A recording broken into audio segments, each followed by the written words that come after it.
Kuna watu watatu ambao wamepangwa kuangamizwa. We were not supposed to divulge any information.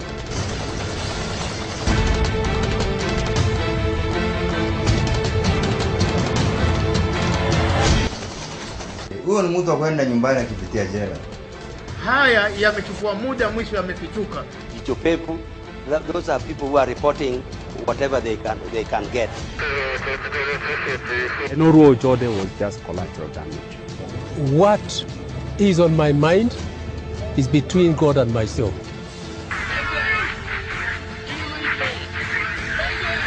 It is reported the aircraft has gone down the way to get there fast.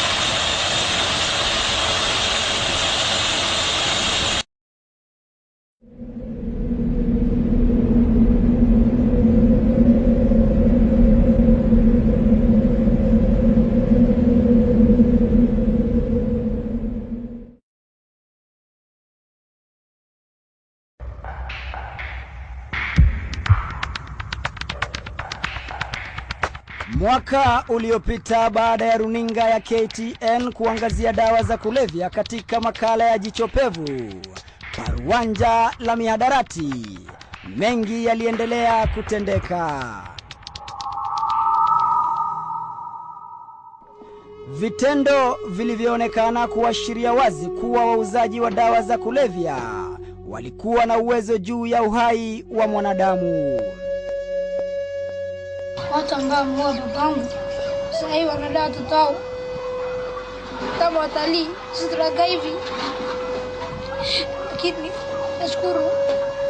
nashukuru Mungu amenifikisha hapa, niko class 7. Nikimaliza natakuwa mtu mkubwa, nataka kusaidia mandugu zangu, lakini kumbuka mtoto wetu mdogo ambaye anaitwa Shuraib. Nikikaa tu ananiambia baba ako wapi, nakumbuka tu nalia mimi yangu. Nao wanakaa wanadai watoto wao. Asanteni. Watu fulani wenye nia mbaya wanadaiwa kupanga njama ya kutekeleza mauaji ya wanahabari waliohusika na taarifa hizo. Kikosi cha polisi kwa jina la Eagle 1 chini ya maafisa watatu wa polisi wanaodaiwa kutumia majina ya Maina, Modhe na Karioki wanadaiwa kupokea simu kutoka kwa afisa mmoja mkuu wa polisi na kupewa amri ya kufanya hivyo. Kabla ya amri hiyo kutolewa, maafisa hao walifanya mkutano wa kisiri na kuandaa njama za kukabiliana nasi. Wote waliokuwa kwenye mkutano huo waliafikiana kutuangamiza na kufanya mauaji yetu yaonekane kama ajali au wizi wa kawaida. Mimi nilikuwa nimepangiwa kuuawa katika barabara ya Waiyaki karibu na mzunguko wa museum, naye mwenzangu Denison Sarigo vile akipangiwa kufanyiwa hivyo akielekea kwake. Huku hayo yakijiri, tarehe 6 Mei mwaka uliopita mjini Mombasa, aliyekuwa mbunge wa Makadara Gideon Mbuvi almaarufu Mike Sonko naye pia alipasua mbarika na kumwaga mtama kuhusiana na tuhuma za mauaji dhidi yetu.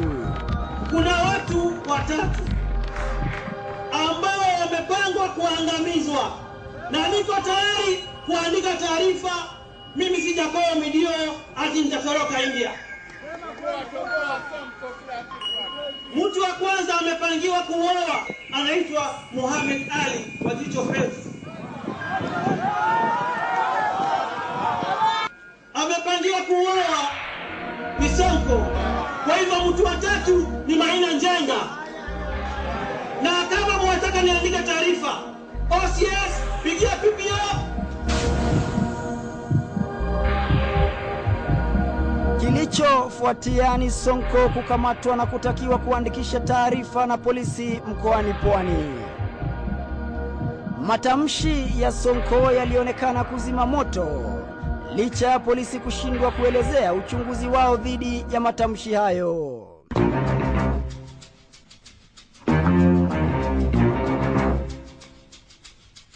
Taarifa zetu za ndugu wawili wa Kiarmenia zilikuwa zimewafanya baadhi ya watu fulani mashuhuri ndani ya idara za kiusalama kuwa na wasiwasi.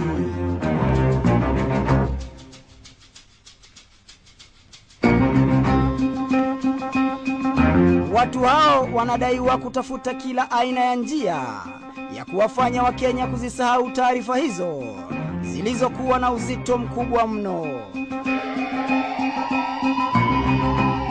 Inakisiwa kuwa mlipuko wa bomu ya mbolea katika barabara ya Moi Avenue ilikuwa mojawapo ya mbinu hizo.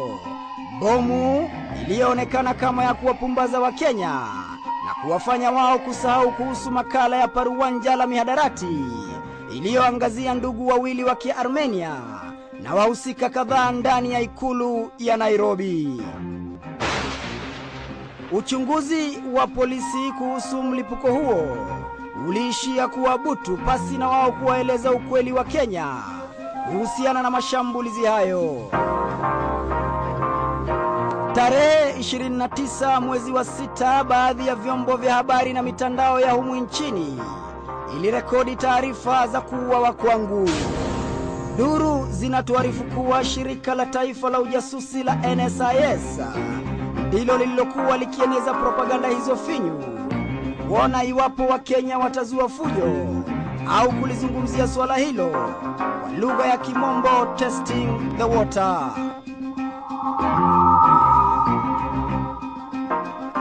Kadri siku zilivyokuwa zikisonga, njama zaidi zilifuatia, ikiwemo tuhuma ya wizi wa simu dhidi yangu, tuhuma ambazo zingenilazimu kufungwa jela miaka 3. Tuhuma ambazo zilikuwa zikiongozwa na afisa wa polisi wa kituo cha Central hapa Nairobi kwa jina la Abdirahman Omar.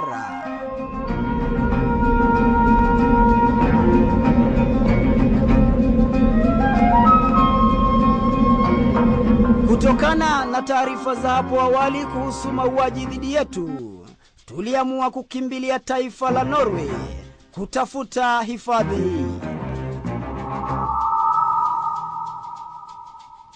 Nchini Norway, taarifa kutuhusu ziligonga vichwa vya habari, huku magazeti ya taifa hilo yakiangazia masaibu yetu.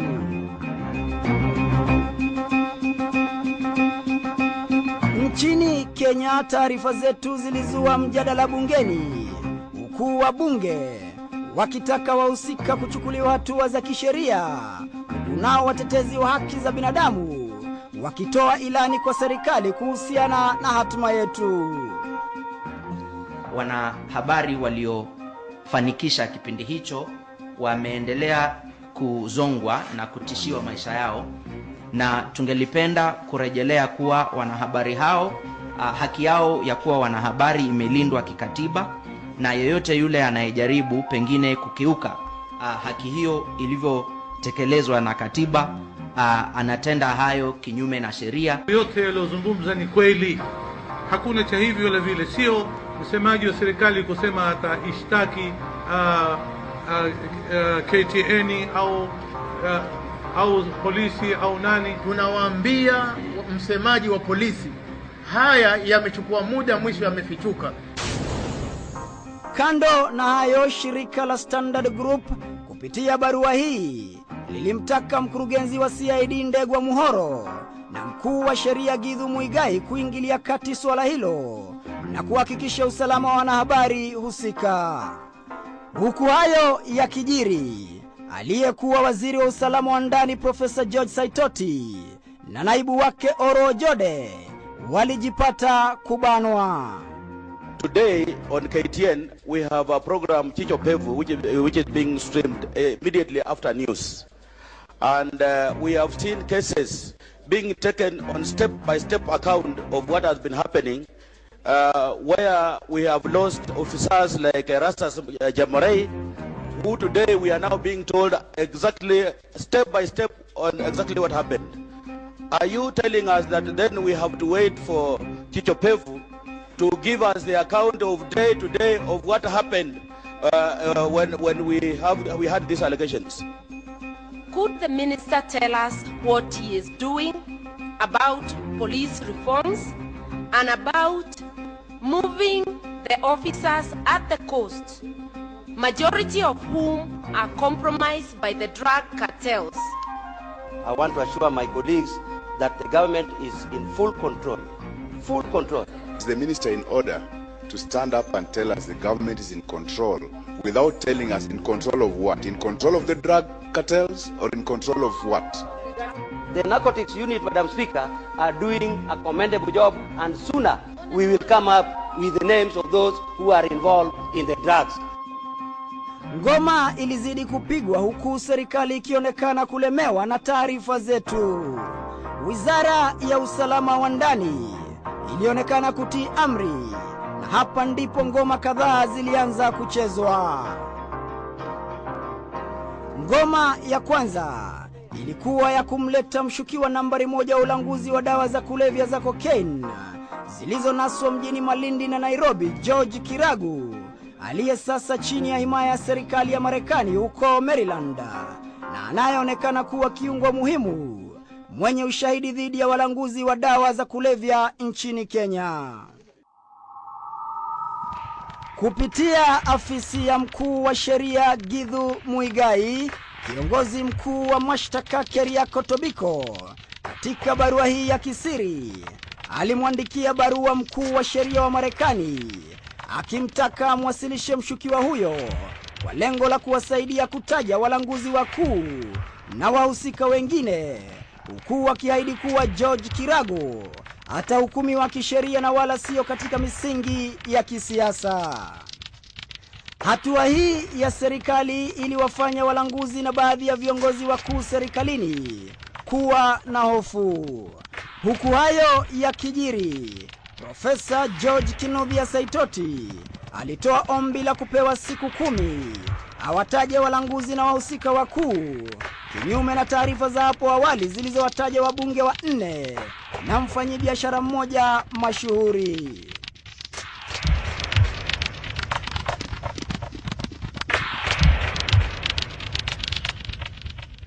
It is an interim report.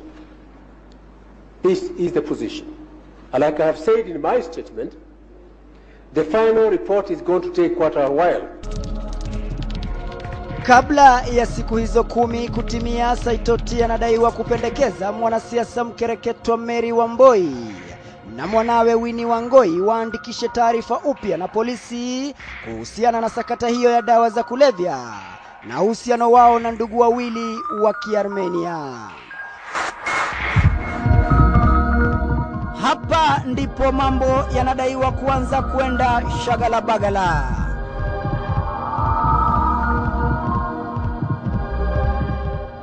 Duru zinatuarifu kuwa afisa mmoja mkuu wa usalama katika jumba la Harambee alipinga hatua hiyo ya Saitoti.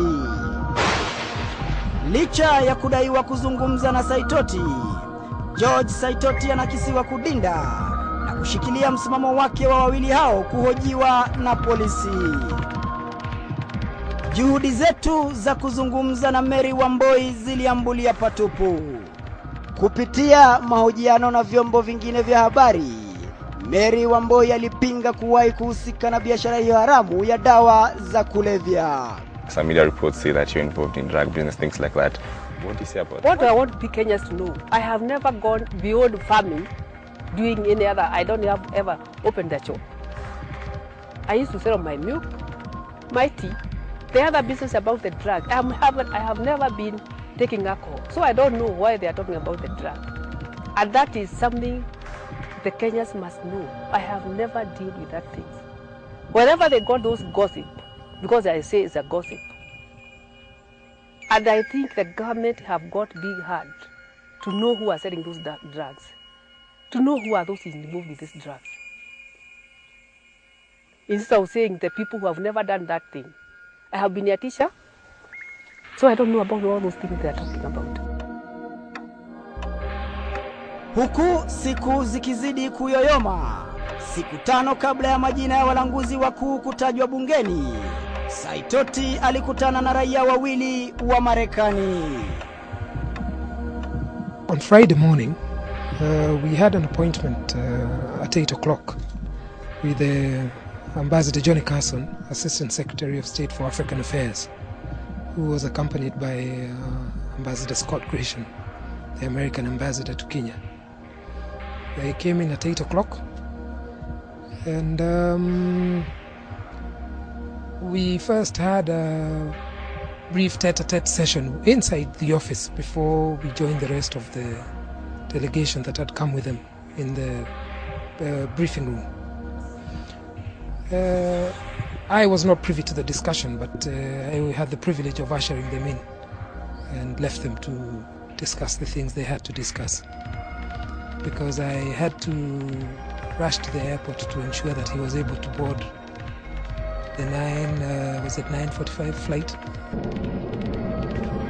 Jioni hiyo George Saitoti aliabiri ndege na kuelekea Mombasa kwa mkutano mkubwa uliowahusisha wabunge wote katika hoteli ya Continental Resort. Hoteli hii ilikuwa ndiyo malazi ya wabunge wote, na majina yao na vyumba vyao vya malazi vilikuwa tayari vimepangwa, huku kila mmoja akipewa chumba chake cha kulala.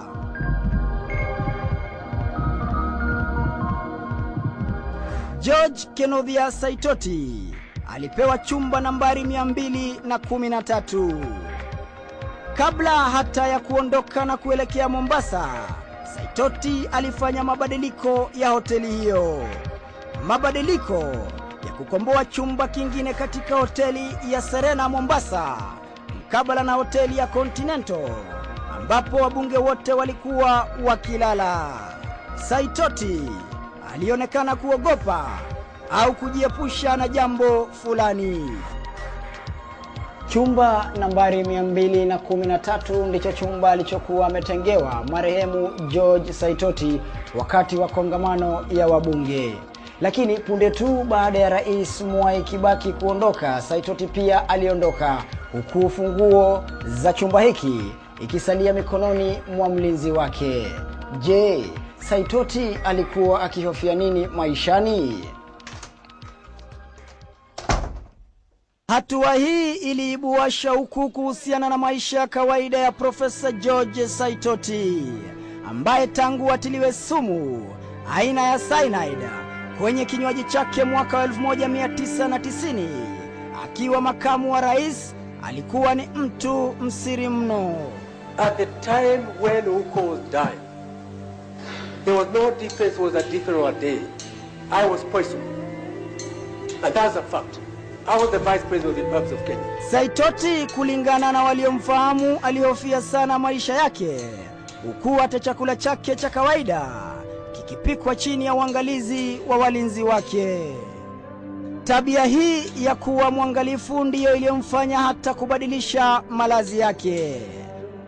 Katika hoteli ya Continental, zamu ya Saitoti kuzungumza ilifika, na hii ndiyo iliyokuwa sauti yake ya mwisho kuwahi kunaswa na wanahabari. There is no doubt that Kenya stands on the brink of the most successful era in its history. But we must strike a cautionary note. If we allow the forces of darkness and prejudice to divide us again, if we descend into the depths of violence, as we did in the aftermath of the last elections, the world will give us no second chance. We'll have no excuse. The answer lies in our hands, in the hands of each and every Kenyan.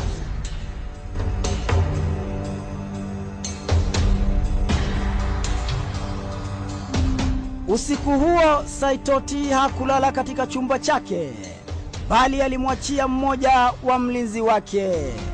Yeye alielekea katika hoteli jirani ya Serena na kulala huko. Saitoti room yake ilikuwa 213 na Saitoti hakulala hapo. Hiyo siwezi sema. Shauri alipokuja, bodyguards ndio walichukua funguo, waka countersign card yake, wakapeleka kifuko walichokuwa nacho, a small bag, wakaipeleka kwa room, then waka proceed na session ile kwa conference. So nyumba ya Saitoti usiku kuna mtu ndani? Saitoti hakula ndani hapa. Lakini nyumba kuna mwenye bodyguard mmoja ndio alitumia nyumba usiku. Yeah. Na Ojode? Ojode alikaa kwa nyumba yake 2, 3, 4. Yeah. Hiyo ndio alikuwa anakuja akacheck in, ni mimi nimcheck in, akaniachia suitcase yake, akaniambia nimshikie mpaka amalize conference, atachukua baadaye small red briefcase.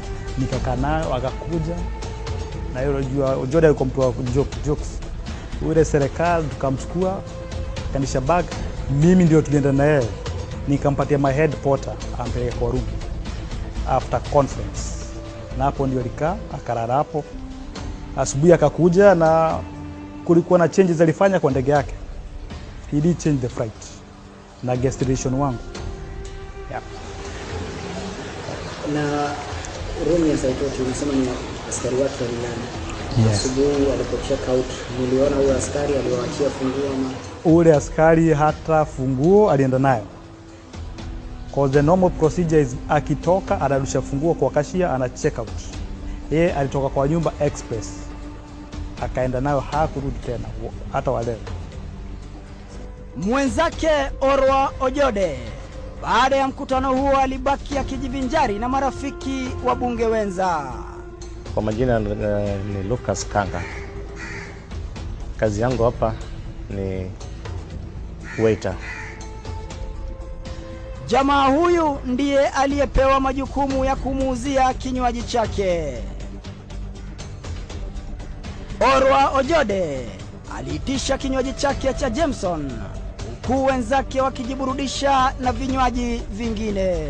Ojode walikuwa na Honorable Eugene Wamalwa ambaye alikuwa amekaa hapa, na ye mwenyewe alikuwa amekaa kwa hii kiti nimekalia, alafu na wengine wawili ambaye sikuwatambua vizuri.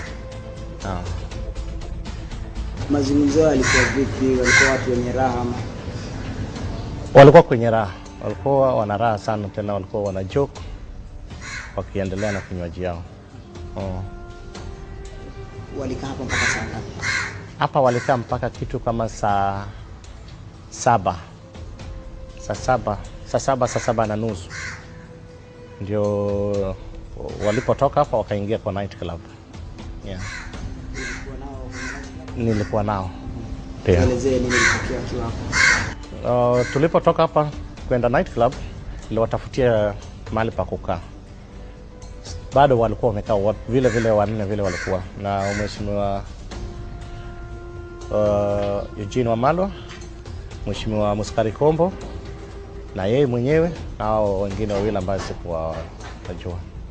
Siku iliyofuatia George Saitoti aliondoka na kuelekea Nairobi, huku mwenzake Orwa Ojode naye pia akifanya hivyo. Ajabu ni kwamba Ojode hakutumia gari lake wala kuandamana na walinzi wake, ila alikodesha taksi ya mzee huyu, mzee ambaye alimpeleka hadi uwanja wa ndege wa Moi. Mimi nilikuwa hapa kwa parking, pale kwa parking nilikuwa namba 1, nikaitiwa kazi ya vile tunafanya. Mimi nikaleta gari yangu hapa kwa mlangoni. Nikakuta gari nyingine ilikuwa mbele yangu. Sikubuki ni gari aina gani. Nikabeba mheshimiwa Ojode kumpeleka airport. Sikubuki nani aliniita. Mimi tukatoka hapa, nikaniambia amechelewa. Nilijaribu kukimbia sana mpaka airport. Kufika airport, manake tulikuwa tunalipwa na hoteli, nilimwambia tu aniandikie jina kwa risiti book. Alikuwa peke yake. Simu silikuwa anapiga simu na anapiga. Na nakumbuka kama ndiye alipiga simu nilienda nyumbani akiwa kwa gari. Lakini sikuwa na mambo ya kusema yake, saa hiyo ndio nilikuwa na concession ya kuendesha gari. Alikuwa na gari yake? Gari yake, naye nilikuja kusikia ile gari kwa hapa ilikuwa ni yake. After kumpeleka gari hiyo akapea mwenzake sijui ni nani impeleke town, kisha yeye ndio akaamua kwenda na taxi. Siku iliyofuatia Jumapili tarehe 10 Juni, siku mbili kabla ya Saitoti kutoa taarifa rasmi bungeni kuhusu walanguzi wa dawa za kulevya, George Saitoti alikuwa andamane na Oro Ojode kwa harambee ya kanisa moja huko Ndhiwa. Mjini Ndhiwa, waumini walikuwa wamejitayarisha vilivyo, huku viti vyao vikiwekwa tayari. Ojode, kando na kuwa makamu wake, alikuwa rafiki mkubwa wa Saitoti, pamoja na aliyekuwa mbunge wa Starehe Maina Kamanda, Jimmy Wanjige na James Agre Orengo. Inakisiwa kuwa George Saitoti aliwasili katika uwanja wa Wilson takriban mwendo wa saa 2 za asubuhi, huku akimsubiri mwenzake Orwa Ojode. Katika kipindi cha nusu saa hivi, Saitoti alionekana katika eneo hili la watu mashuhuri, akizungumza na naibu waziri wa mambo ya kigeni barani Afrika, Johnny Carson, ambaye alikuwa akielekea Somalia. Duru zinatuarifu kuwa serikali ya Marekani ilimtaka Saitoti awataje bila huruma walanguzi wakuu, na iwapo watafanya hivyo, serikali ya Marekani ingelisimama nyuma yake katika azma yake ya kuwania kiti cha urais. Saitoti alionekana kama chaguo bora kwa Marekani, kwani tayari alikuwa na ushawishi mkubwa ndani ya chama cha PNU, kando na kuwa mwenyekiti wa chama hicho. Alikuwa pia kiungo muhimu na shahidi katika mahakama ya kitaifa ya Uholanzi huko Hague. Licha ya juhudi zake za kampeni na mali yake, wachache walimuona kama kutofaulu. He's never in the office, Mr. Speaker, because I understand, Mr. Speaker, he imagines that he can be the president of this country. He is busy campaigning, Mr. Speaker. Muda mfupi baada ya mazungumzo yao kukamilika, Oro Ojode aliwasili na gari hili bila ya walinzi. Gari lake Ashok Rubshisha, ambaye anatajwa kama rafiki wa karibu wa Orwa Ojode. Wasilokuwa wakijua ni kwamba usiku wa kuamkia siku ya safari, ratiba ya marubani ilibadilishwa.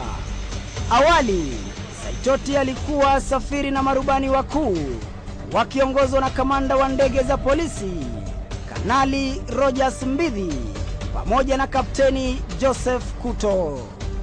Marubani Nancy Gituanja na Luke Oyugi kupitia njia ya simu nyakati za usiku, wakiwa wanajiburudisha katika baa hii ya Dambusters iliyoko mkabala na uwanja huo wa ndege, walitakiwa kuchukua nafasi zao na kusafiri na waziri Saitoti. Marafiki wao wa karibu wanadai kuwa hatua hiyo iliwakasirisha mno. Siku ya pili, takriban mwendo wa saa 2 na dakika 38, helikopta ya polisi aina ya Eurocopter nambari ya usajili AS 350-3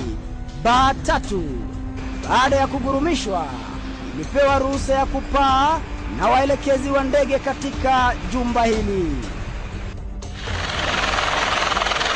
Good morning, Falcon 230. Falcon 230, go ahead. We are ready to lift off. 6 on board, 3.25 hours, destination, Dewa. Falcon 230 surface finish time. Clear lift, with a left turn out. Clear lift, left, turn on Falcon 230. Muda mfupi baadaye, ndege hiyo iliondoka katika uwanja wa Wilson na kupaa angani futi 6,300. Falcon Airborne 32, next report zone out. Next zone, Falcon 230.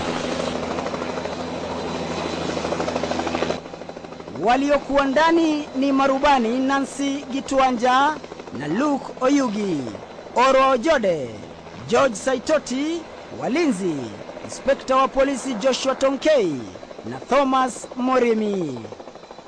Tower Falcon 230 will be checking zone out in 3 next 1 minute. Falcon 230 118 118.5. Center 118.5. Good day, sir. Good day.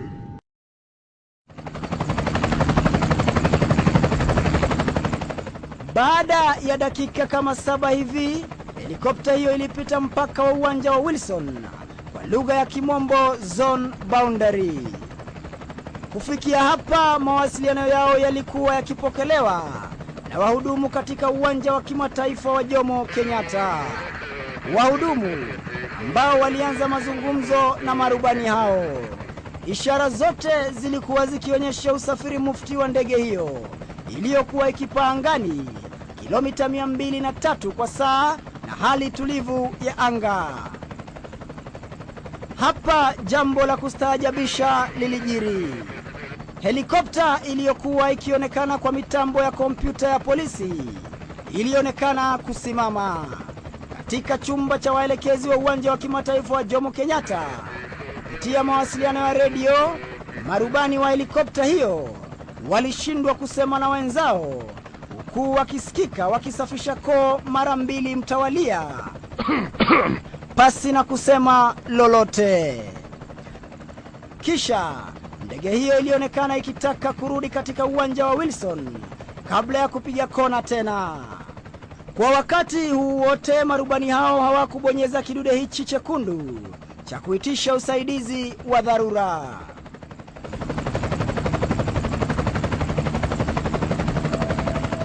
Katika kipindi cha dakika kama 3 hivi, ndege hiyo ilianguka na kulipuka. Hizi ndizo zilizokuwa picha za kipekee za ajali hiyo. Walioshuhudia katika picha hizi za kipekee walitamaushwa na walichokiona.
Gai, ni moto. Ni akiriwe. Sio mwe. Bea.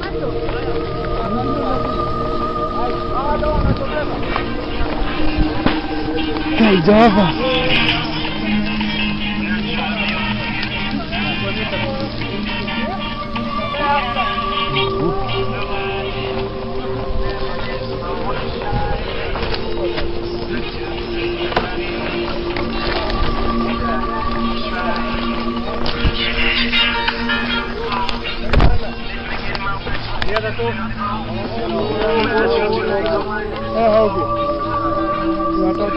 Waino. Ule alikuwa amejaribu kuruka ule. Ule kwa pale alikuwa amejaribu kuruka, hajaungua sana. So. Wewe ngiha, nole oge nako ule.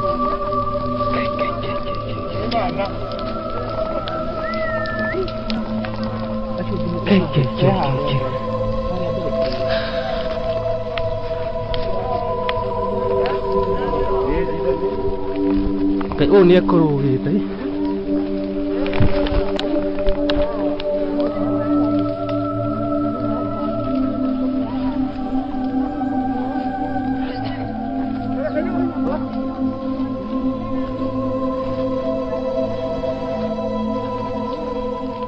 Falcon 220, standby. Departure. It is reported the aircraft has gone down and reached the area fast.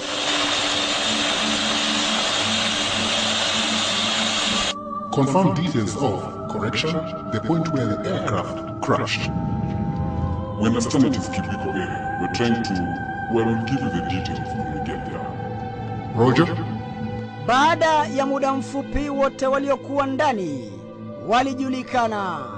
George Kinuthia Saitoti na Orwa Ojode walitangazwa rasmi wamefariki.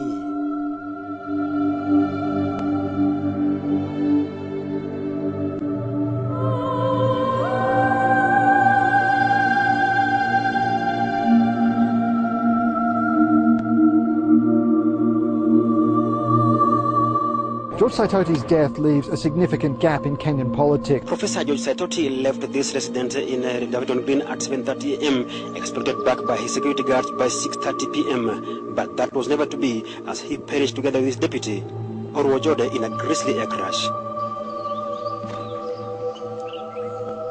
Viongozi mbalimbali walionekana kufika mahala hapo.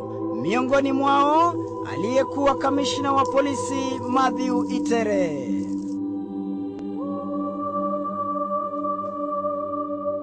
Taifa nzima liligubikwa na majonzi, huku kila mmoja akijiuliza maswali. Saitoti was to be a key witness at the ICC, having been the chairman of the ICC committee within Parliament as foreign minister. Number 2, he was leading the war against Al-Shabaab.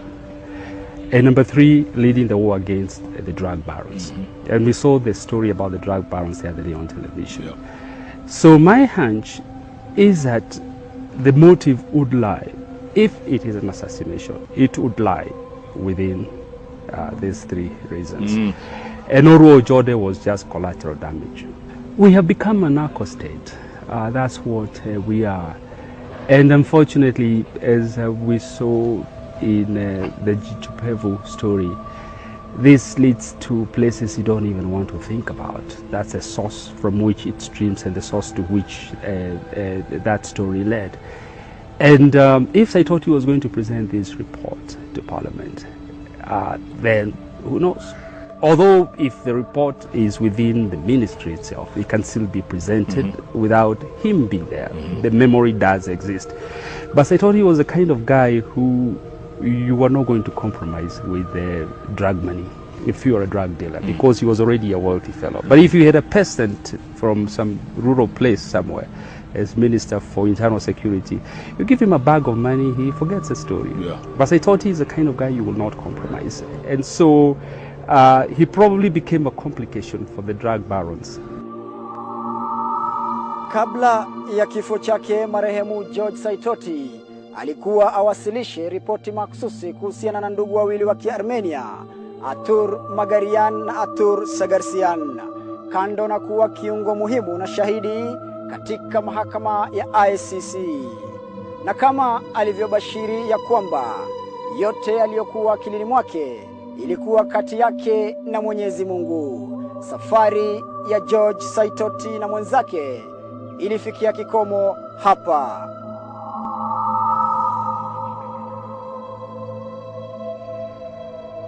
Madai ya kuuawa kwa Saitoti ilisikika vinywani mwa Wakenya, huku idadi kubwa ikipinga ajali hiyo.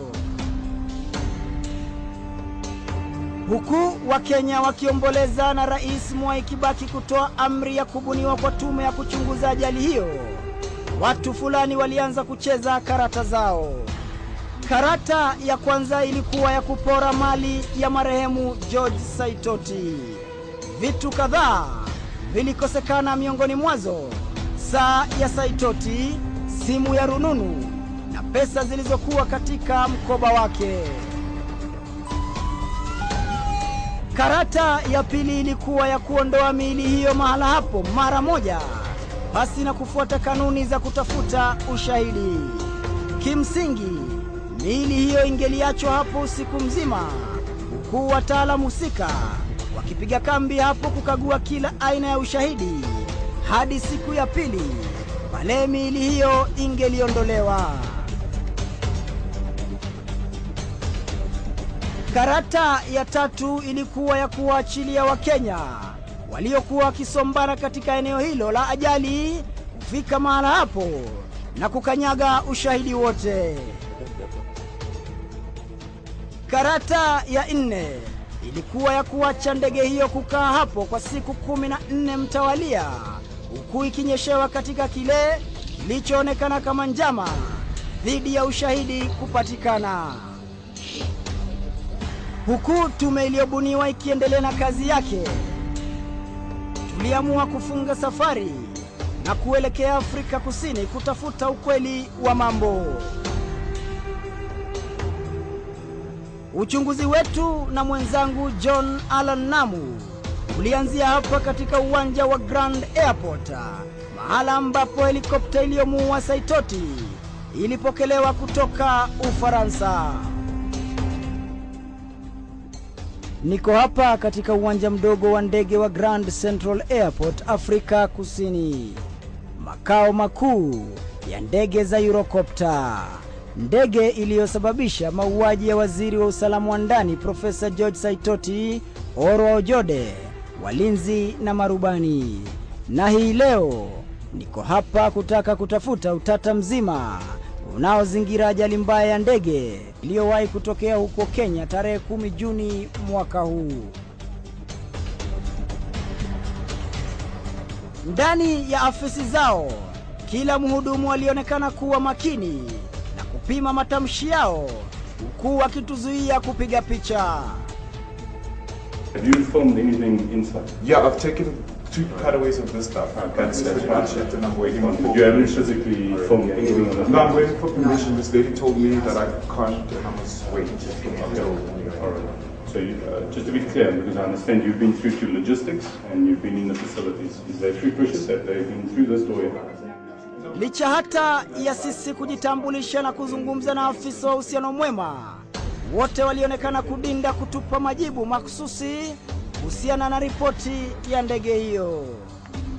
Mazungumzo yetu yaliishia kwa kupewa ahadi finyu ya kuwasiliana nasi, lakini hadi wa leo kampuni ya Eurocopter kutoka Afrika Kusini haijafanya hivyo.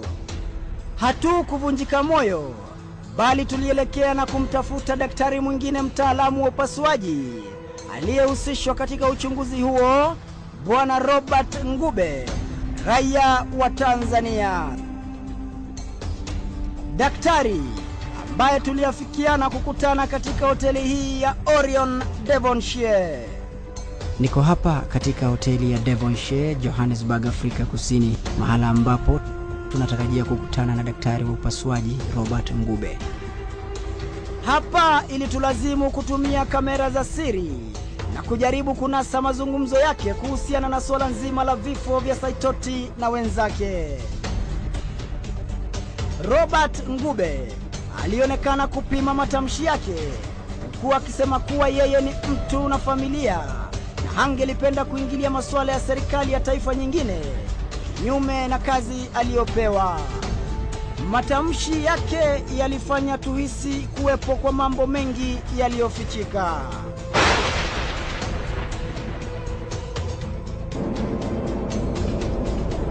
Hapa tuliamua kuabiri ndege na kurudi nchini Kenya, huku tukijitayarisha vilivyo kupenyeza na kupata tuliohisi kama ya kufichika.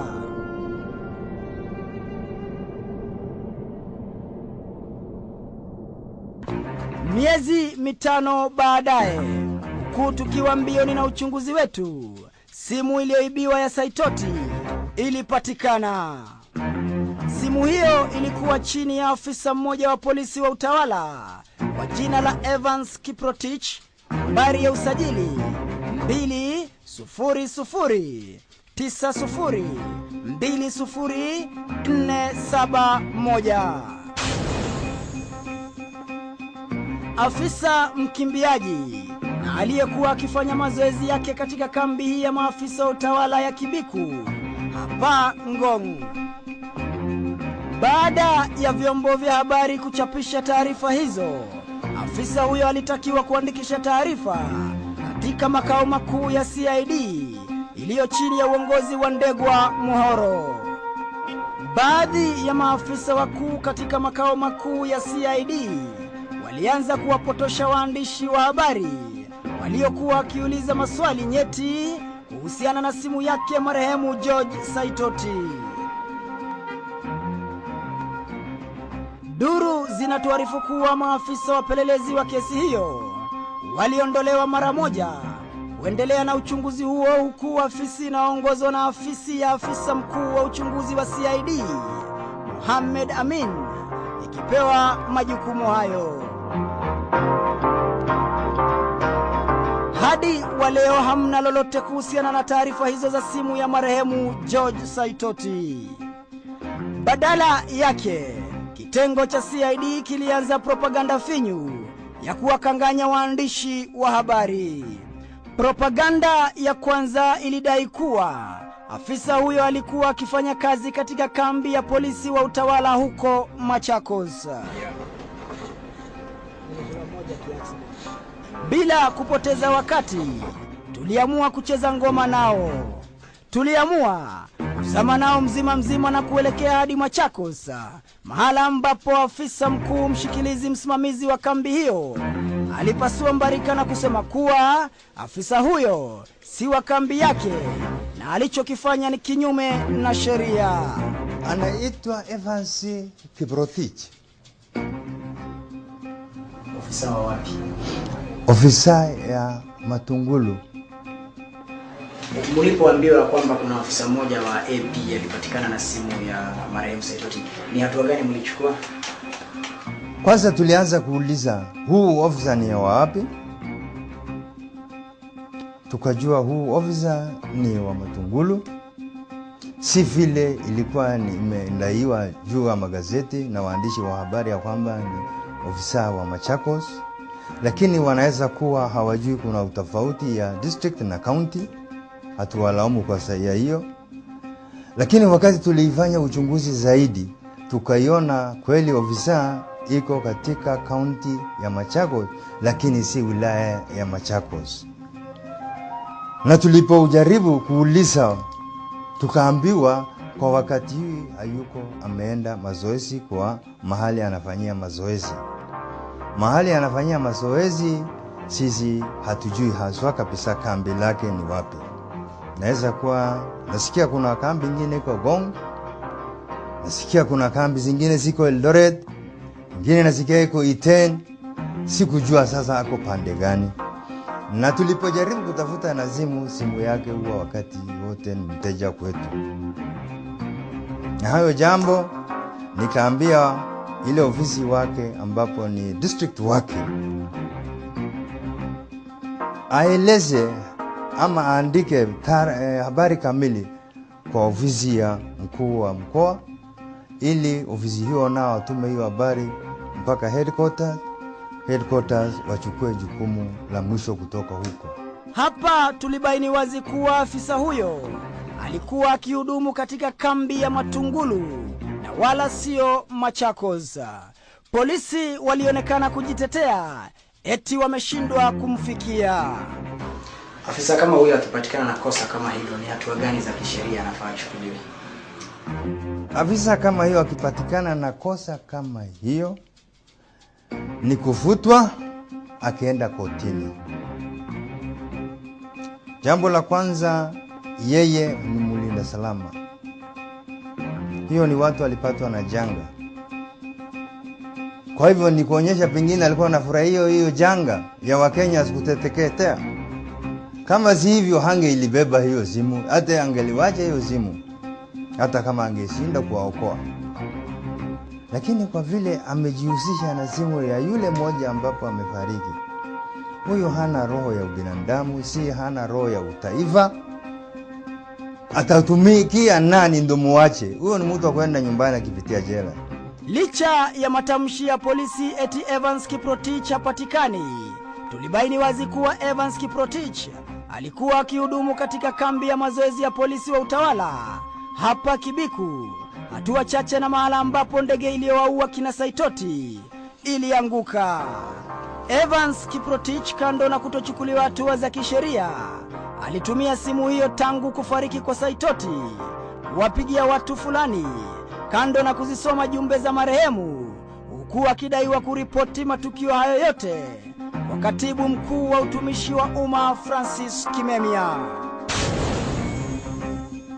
Chapa hii tuliyoipata kwa njia ya kisiri kutoka makao makuu ya CID inaonyesha wazi kuwa Evans Kiprotich alikuwa akizungumza na kupokea simu za marehemu George Kinudhia Saitoti.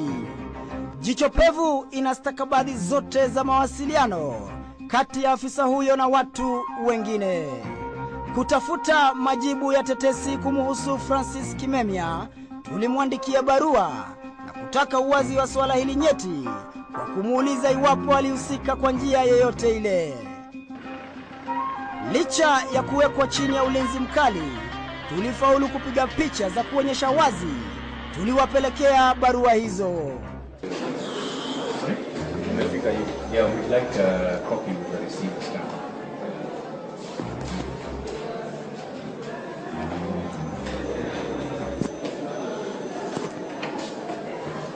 Hi, how are you? So you're sure you can't give us a delivery note or something like that? No. All right. No, I'm not taking a picture. All right. It has arrived. Okay. Thank you. Wa pili kumwandikia barua kupitia afisi ya Inspector General mpya wa polisi ni aliyekuwa kamishna wa polisi Matthew Tere, ambaye idara yake licha ya hata kumpoteza mkubwa wao ilionekana kusita kuanzisha uchunguzi.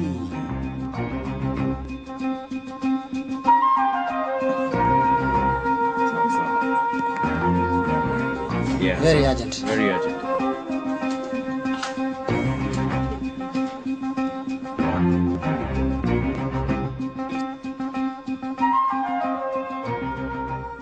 Watatu ni mkurugenzi wa CID Ndegwa Muhoro, ambaye tulitaka pia aeleze kuhusu uchunguzi dhidi ya polisi aliyekamatwa na simu ya marehemu George Saitoti, kando na hatua za kisheria walizomchukulia.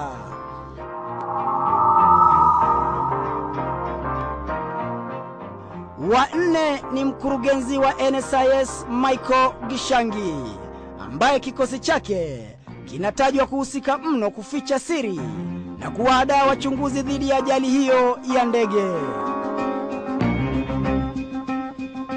Barua tuliyoiwasilisha katika makao makuu ya NSIS na kupokewa na kapteni huyu, ambaye alifanya kila njia kuhakikisha kuwa tuko chini ya ulinzi mkali, pasi na yeye kujua kuwa tayari tulikuwa tumemaliza ngoma ya kupiga picha.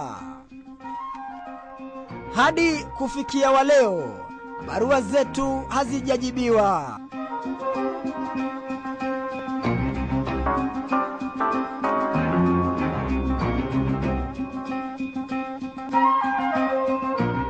Mingairi na hayo, huku zikiwa zimesalia siku chache kupeperushwa kwa taarifa hizi, Inspector Generali wa polisi David Kimayo hatimaye alitujibu na kusema kuwa afisa huyo alifikishwa katika mahakama ya Kiambu na kuachiliwa kwa dhamana ya shilingi 30,000 baada ya kukubali mashtaka dhidi yake.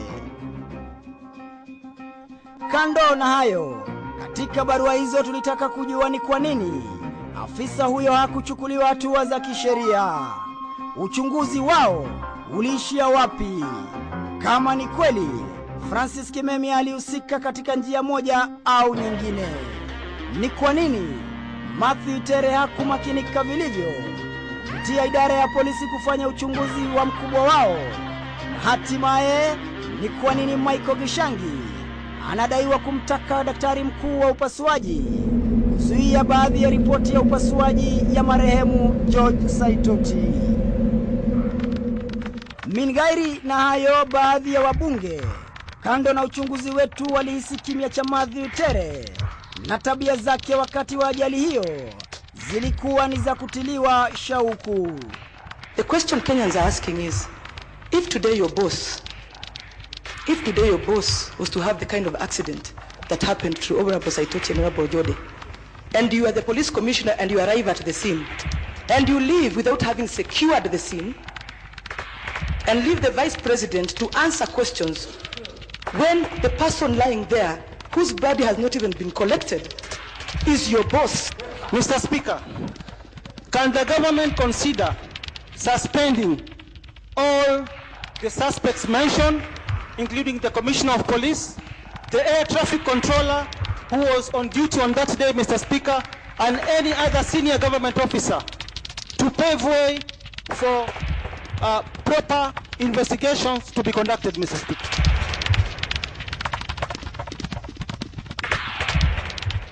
Katika majengo ya bunge, baadhi ya wabunge walipasua mbarika na kusema kuwa Saitoti aliuawa, huku wengine wakihisi kuwepo kwa njama ndani ya serikali. The question is this government working together or against each other? And back again we go to the question, was there a grand scheme within government to do away with our colleagues?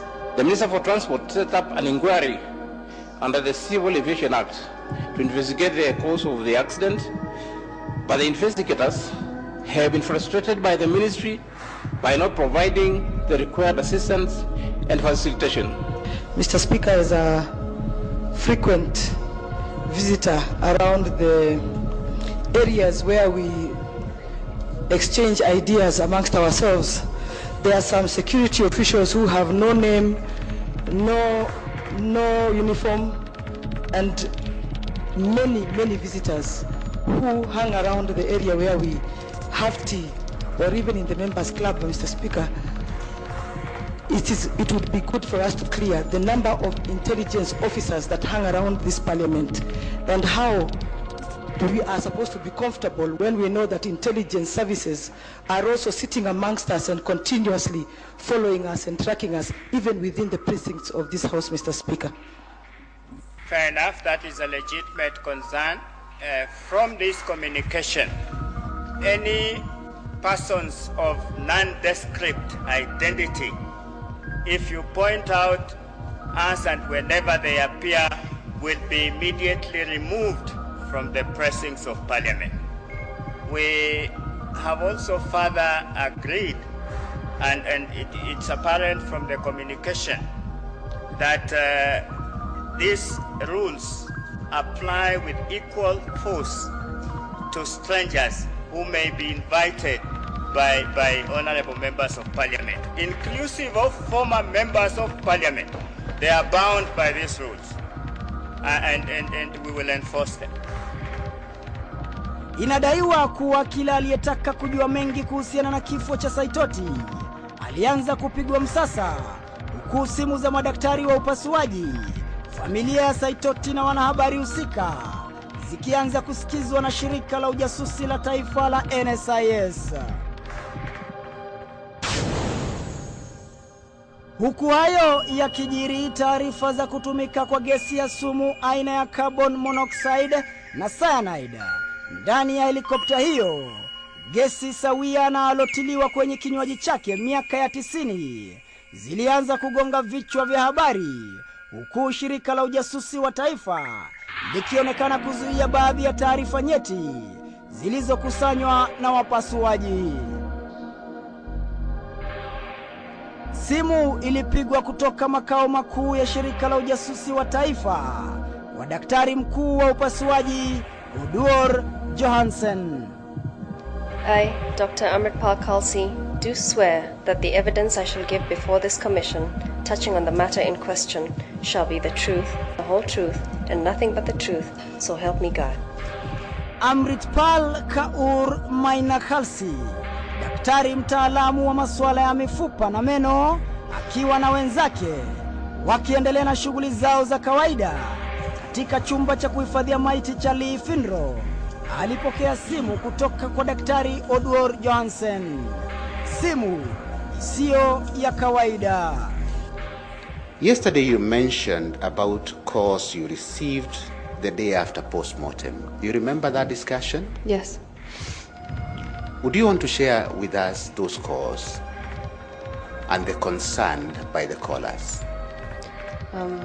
I was only called by our senior most colleague, Dr. Johansen Oduor, and he mentioned that we were not supposed to divulge any information, including photographs or the notes, or tell anybody about anything, and he had been given this information by NSIS. And did Dr. Oduor tell you why NSIS had, so to speak, said that you people shouldn't talk to anybody. Did he disclose? Because he said that it was been dictated by Dr. Adumo. Yes. But are you saying that whether she questioned why it was done? Yeah, I think that's a better way. Yeah. Did you ask Dr. Oduor why NSIS had given such a direction? I did not ask him. You didn't. Very well. Has that such a direction, have you been involved in other forensic postmortems in the past before this one? Yes, I have. Also with Dr. Oduor? Yes. Has such a similar phone conversation happened in the past? No.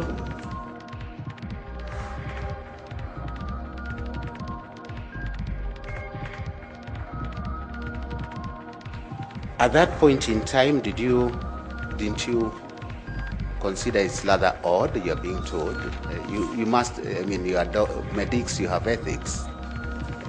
Didn't you consider it's rather odd to be told by another medic? Well, he's my senior colleague. He said he was given a directive. He handed down the directive.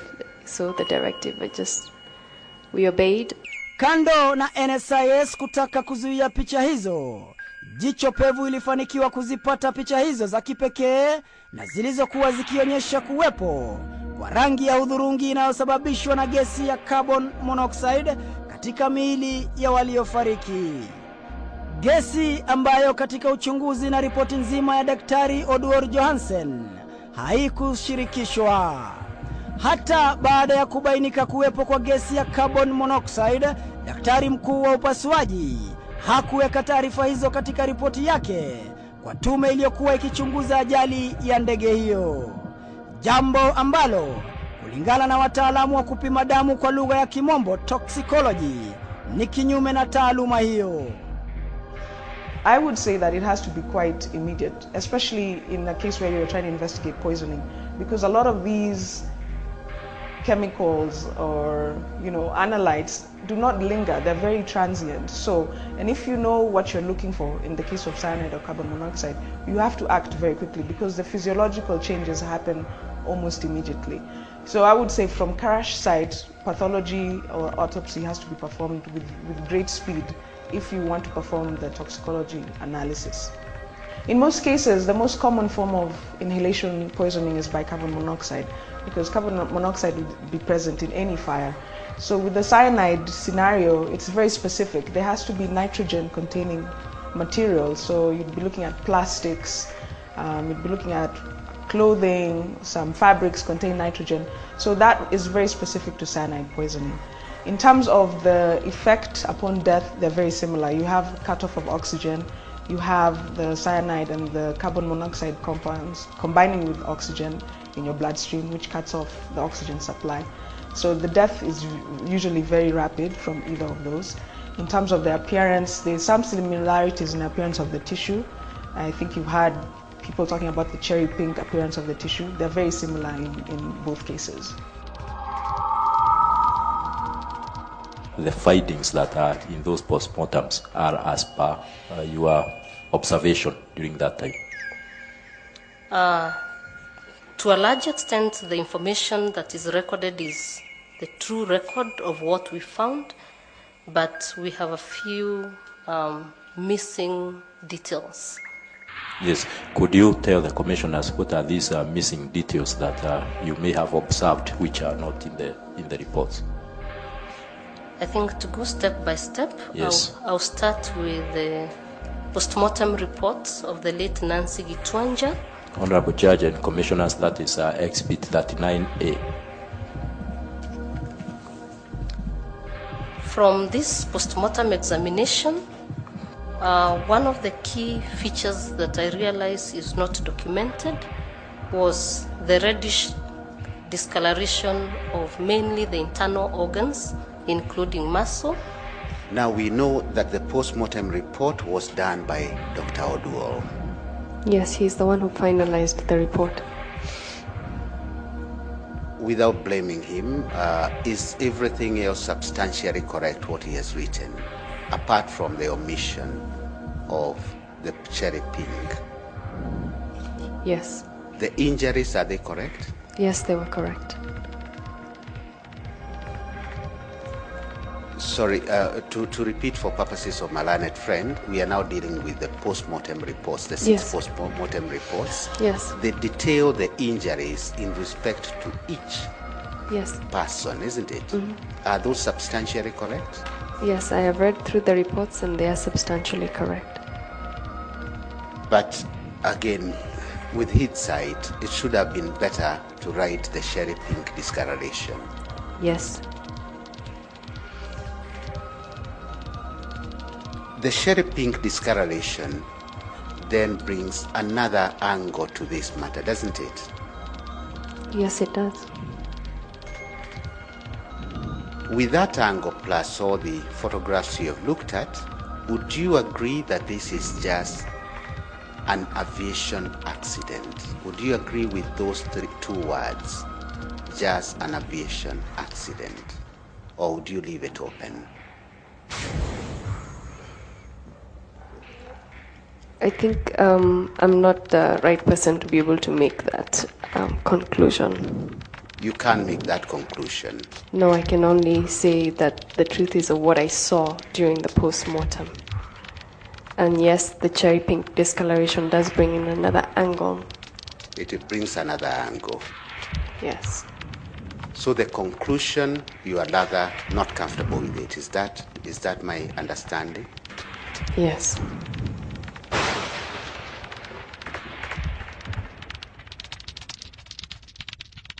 Mingairi na hayo jichopevu sasa imebaini kuwa daktari mkuu wa upasuaji Oduor Johansen alipendekeza marubani wawili pekee wafanyiwe upasuaji badala ya wote. Kutokana na mshinikizo wa daktari wa George Saitoti, ilibidi daktari huyo aongeze mwili wa Saitoti katika upasuaji huo. Orwa Ojode na walinzi wawili, inspekta wa polisi Joshua Tonkei na Thomas Murimi, hawakufanyiwa upasuaji. Kimsingi, wote waliohusika katika ajali hiyo wanafaa kufanyiwa uchunguzi kubaini chanzo cha kufa kwao. Je, ni kwa nini daktari mkuu Oduor Johansen alipuuzilia mbali miili hizo tatu? Na je, ni kwa nini aliunyamazisha ushahidi wa gesi ya aina ya carbon monoxide uwepo katika miili ya waliofariki? From your chemistry, a battery has sulfuric acid. Are you aware? Yes, I am. Fairly concentrated sulfuric acid, isn't it? Yes. If it were to catch fire, from your chemistry, what gases would be produced? Most likely you'll be producing sulfuric acid. Sulfuric acid. Gas. Sorry, sulfuric gas. Yeah. Sulfuric gas. That would be toxic. Yes. Would you know the effect if you are to inhale it? Most likely, okay, I don't want to speculate. I would No, need to go and if read you up. know. If you don't know, it's okay. I'm guessing there'd be irritation of the mucosal membranes, even from the nose into the lungs and... But it could be traced if it was captured early, isn't it? If the post-mortem was done in a systematic manner, all those things could be erased, isn't it? Whether the inhalation, you talked about soot in the trachea, for example. Mm-hmm. Was any effort taken to get the soot particles for purposes of analysis? There was no such endeavor.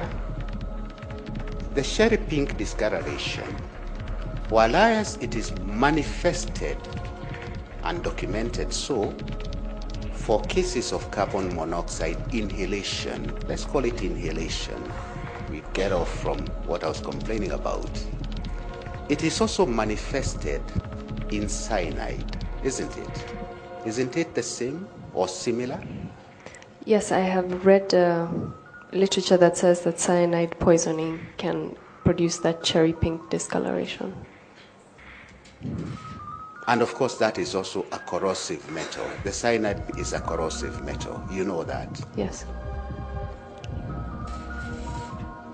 And such corrosive metals could be found in many places, isn't it? That is my assumption. I'm not an expert on cyanide. Very well. Okay. So again, I'm not able to rule out which is which. I only have a mass of possibilities, isn't it? Yes. Poisoning would be effective within minutes. If we are to inhale cyanide from whatever source, the incapacitation is within minutes.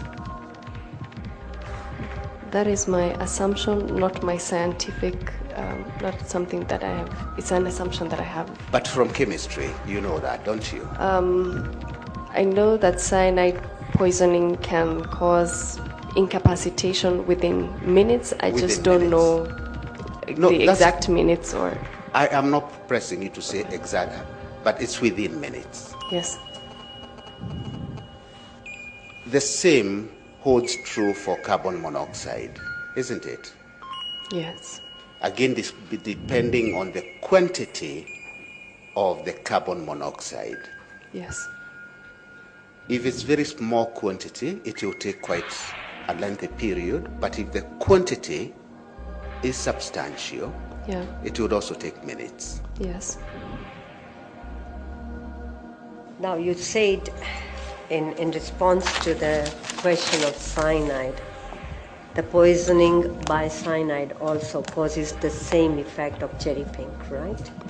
Yes, it has. And that can also be as a result of monoxide, carbon monoxide, right? Yes. Now, to find out whether that appearances of cherry pink was either by cyanide or by carbon monoxide, you have to test that particular part where the appearances were there, or you can do it from blood. I believe it's blood. You can do it also from blood and from the tissue. From the tissue also. Yes. But because, as you know, that the blood was taken only for two people, isn't it? Yes. And that particular appearance was from everybody. Now, you know very well that this particular appearance of cherry pink has not been mentioned in the post-mortem. Yes, it has not. But it is shown from the photos. Yes. Is there any other poisoning which can also create the same result, apart from cyanide or carbon monoxide? Not that I know of. I would have to find out. There could be only two poisoning which can result in these appearances. Yes. Tulimuuliza Daktari Sophie Mukhuna itachukua dakika ngapi kwa gesi ya carbon monoxide au cyanide kumuua mtu, na majibu yake yalikuwa haya. Depending on the concentration, it doesn't take very long. You could be out in 10 minutes. You could be unconscious, then leading to eventual death. So it's not a long process. Ajabu ni kwamba dakika alizozitaja ndizo zilitumika katika ajali ya ndege iliyomuua Saitoti na wenzake. Dakika 7 kupaa hadi mpaka wa uwanja wa Wilson na dakika 3 iliyosababisha ajali.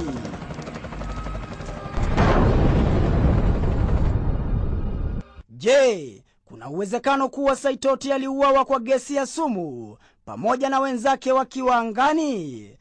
Je, kuna uwezekano kwamba rubani wa ndege hiyo alipumua gesi ya sumu na kufariki akiwa angani? Na je, huenda hii ndiyo sababu ya shirika la taifa la ujasusi kufanya juu chini kuzuia baadhi ya ushahidi?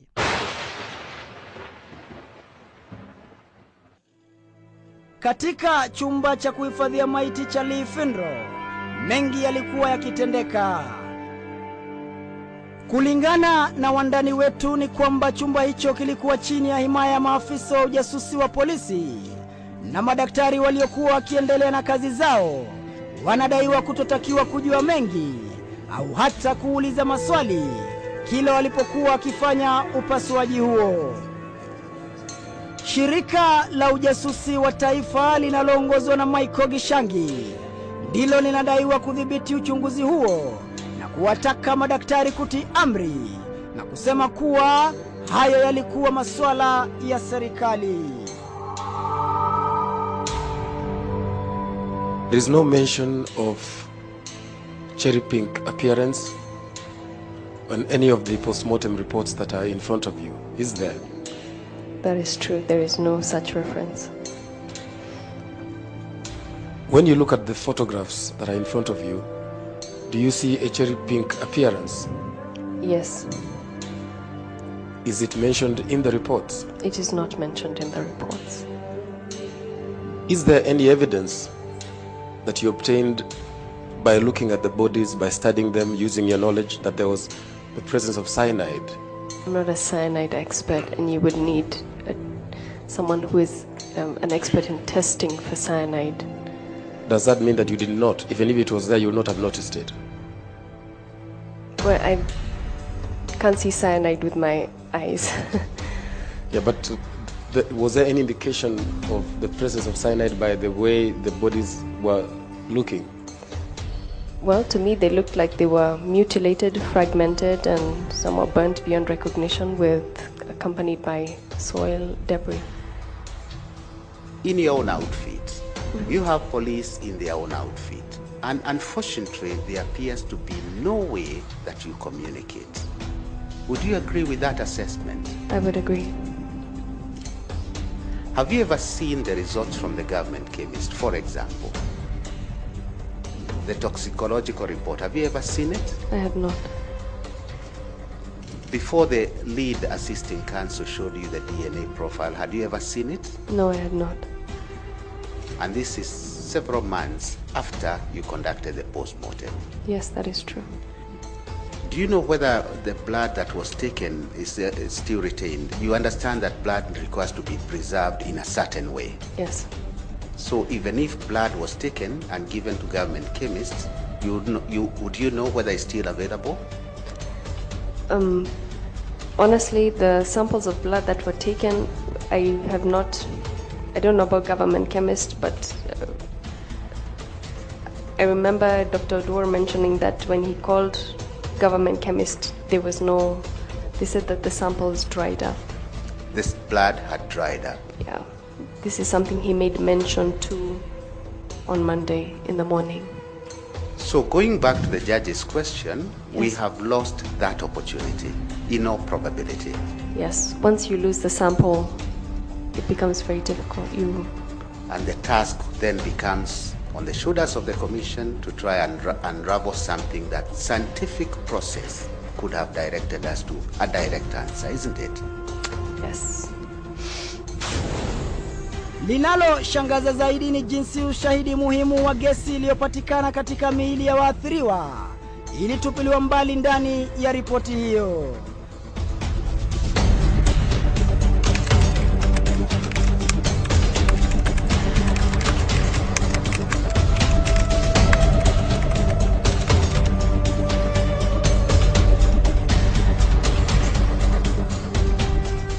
Disemba tarehe 7 mwaka wa 2011, helikopta aina ya Eurocopter AS350B iliwasili Kenya kutoka Afrika Kusini.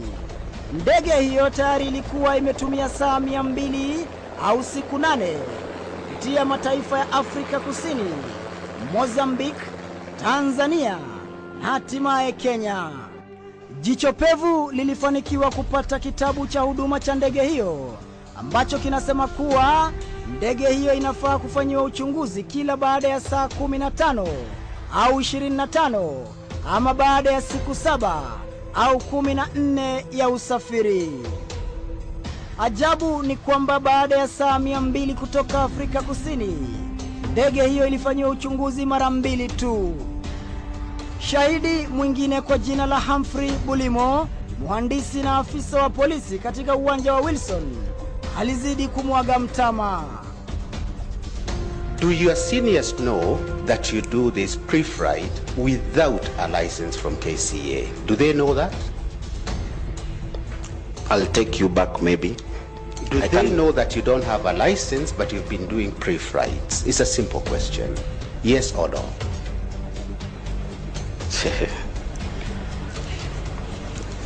Yes, they know.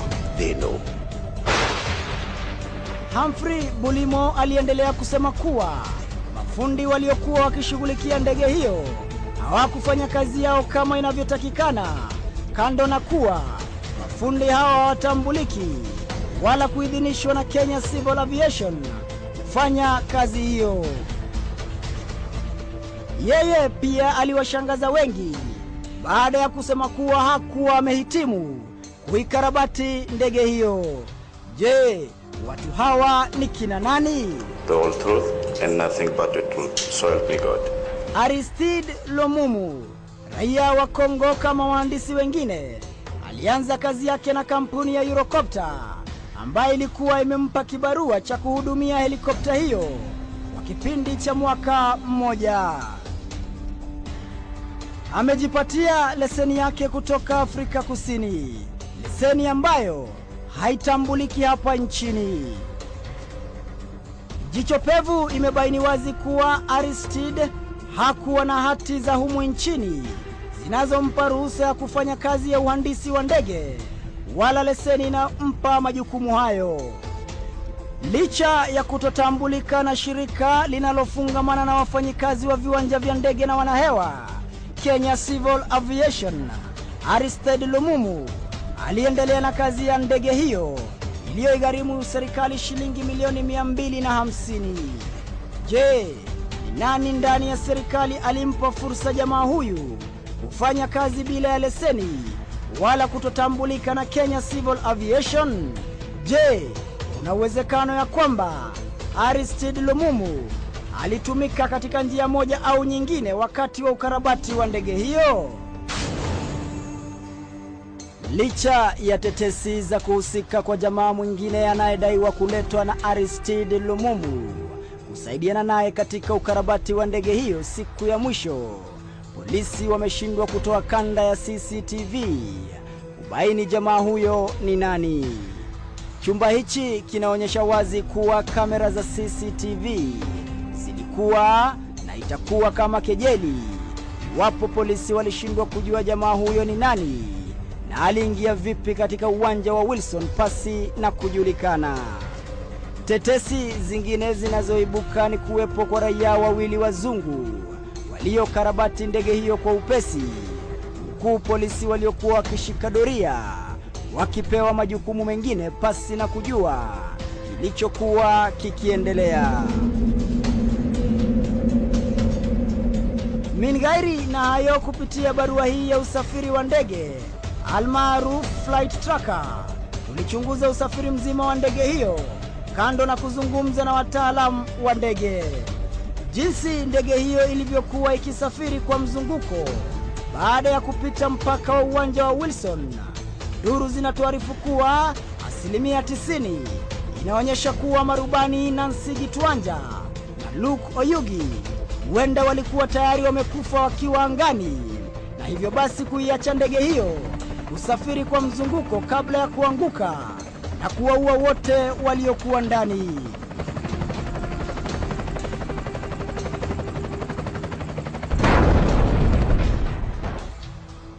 Siku chache baadaye, baada ya takriban miezi kama miwili hivi, kinyume na mwezi mmoja waliopewa kutoa ripoti, jopo lililokuwa likichunguza ajali ya ndege hiyo lilipasua mbarika na kusema kuwa ajali hiyo ilisababishwa na makosa ya marubani na hali mbaya ya anga, huku kampuni ya Eurocopter pia ikilaumiwa kutokana na kifaa walichokiweka ndani ya helikopta hiyo.